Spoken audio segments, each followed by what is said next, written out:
گیا ہے کہ قالب یا یہ جو جسم ہے یہ زمین پر بنا ہے اور نفس یا شخصیت وہ آسمان سے آئی ہے۔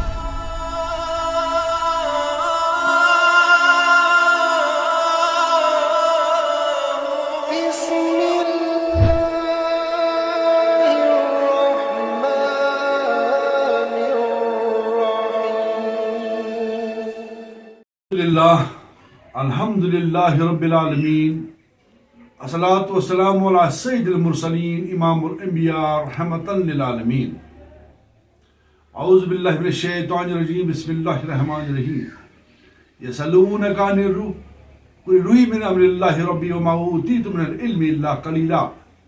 یا رسول اللہ صلی اللہ علیہ وسلم، آپ سے روح کے متعلق دریافت کیا جائے گا، آپ سے روح کے متعلق پوچھیں گے تو آپ فرما دیجئے گا یہ میرے رب کا امر ہے۔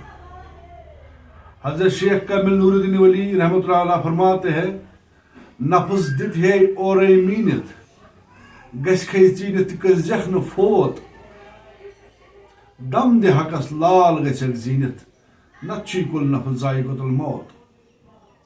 ناظرین کرام، پہلے میں آپ سے معذرت چاہتا ہوں کہ بہت دیر تک ہم ویڈیو اپلوڈ نہیں کر پائے کچھ مصروفیات کی وجہ سے، اس کے لیے میں معافی چاہتا ہوں۔ اور دوسری گزارش یہ ہے کہ بے شک آپ لائک نہ کریں، سبسکرائب نہ کریں، مگر شیئر ضرور کریں تاکہ یہ ویڈیو ان تک ضرور پہنچے جو اس کے منتظرین ہیں۔ ایسے موضوع لگ بھگ جیسے کہ صوفیزم تصوف کے جو بھی عاشقان ہیں، جو بھی شوقین ہیں ایسے موضوع کے، تو ان تک کم سے کم پہنچائیے، بے شک آپ سبسکرائب نہ کریں، مگر اگر آپ کو پسند آئے تو آپ کے اختیار میں سبسکرائب کریں یا نہ کریں۔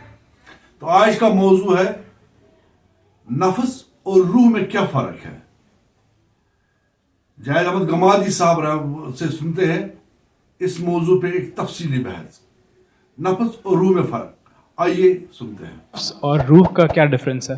کیونکہ قرآن کی آیت ہے کل نفس ذائقۃ الموت، یہاں پہ ہم نے روح کا ذکر نہیں کیا جاتا کہ نفس کا لفظ استعمال کیا گیا ہے، اور دوسرے اینڈ پہ عموماً ہم جب بات کرتے ہیں کہ یار روح قبض کر لی گئی، روح خالق حقیقی سے جا ملی، تو پہلا کویسچن یہ کہ نفس اور روح میں کیا ڈفرینس ہے۔ اور دوسری چیز قرآن میں ویریس جگہوں پر ذکر کیا گیا ہے نفس امارہ، نفس لوامہ، نفس مطمئنہ، نفس ملہمہ، اور عموماً جو ہم عام لوگ بات کرتے ہیں علماء کے نفس آپ کا کھلا دشمن ہے، تو ہمیں کیسے پتہ چلے گا ان چاروں میں سے ہمارا ہم کس کیٹیگری میں ہیں؟ نفس آپ کی شخصیت ہے، انسان کی جو شخصیت اس کو دی گئی ہے، یعنی ایک انسان کا قالب ہے جس کو آپ جسم کہتے ہیں، یہ تو مٹی سے بنا ہے، موت کے وقت یہ مٹی کے سپرد کر دیا جاتا ہے، گل سڑ کے ختم ہو جاتا ہے۔ تو انسان کی شخصیت کو قرآن نفس کہتا ہے، جس کو آپ شخصیت کہتے ہیں اسے عربی میں نفس کہا جاتا ہے۔ یہی لفظ قرآن مجید نے اختیار کیا۔ اس نفس میں بہت سی قوتیں دی گئی، اس کو اختیار دیا گیا ہے، آزادی دی گئی ہے، یہ فیصلے کرتا ہے، یہ بہت سے معاملات میں اسکیم بناتا ہے، نتائج دیکھتا ہے۔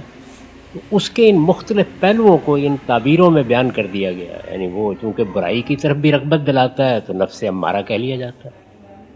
ایسی بہت سی تعبیریں اصل میں اسی شخصیت کے مختلف پہلو ہیں، ان کو بیان، وہ کوئی الگ الگ چیزیں نہیں ہیں۔ یعنی میری شخصیت جو کچھ بھی ہے اس میں جتنے اسپیکٹس ہیں، جتنی جہات ہیں، ان کو اللہ تعالیٰ نے بھی بتایا ہے، اور اہل علم بھی بتاتے رہتے ہیں کہ نفس انسانی میں یا انسانی شخصیت میں یہ پہلو پائے جاتے ہیں، یہ صلاحیتیں پائی جاتی ہیں۔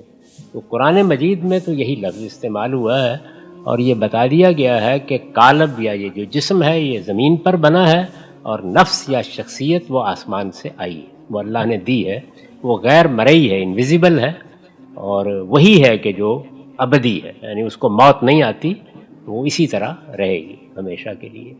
تو یہ بات ہے جو قرآن مجید نے بتائی۔ روح کا لفظ اصل میں یونانی تصور سے ہمارے ہاں آیا ہے، سول کے معنی میں ہم نے یہ لفظ استعمال کرنا شروع کر دیا، یہ قرآن کا لفظ نہیں ہے۔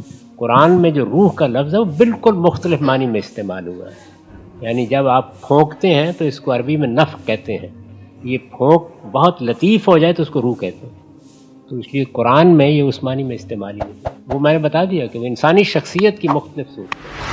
جس وقت دنیا میں میں کامیاب ہو کے خدا کی بارگاہ میں جاؤں گا تو اس میں کہا گیا ہے کہ اے نفس مطمئنہ تم کامیاب ہو کے آ گئے، وہ میری شخصیت کا بیان ہے۔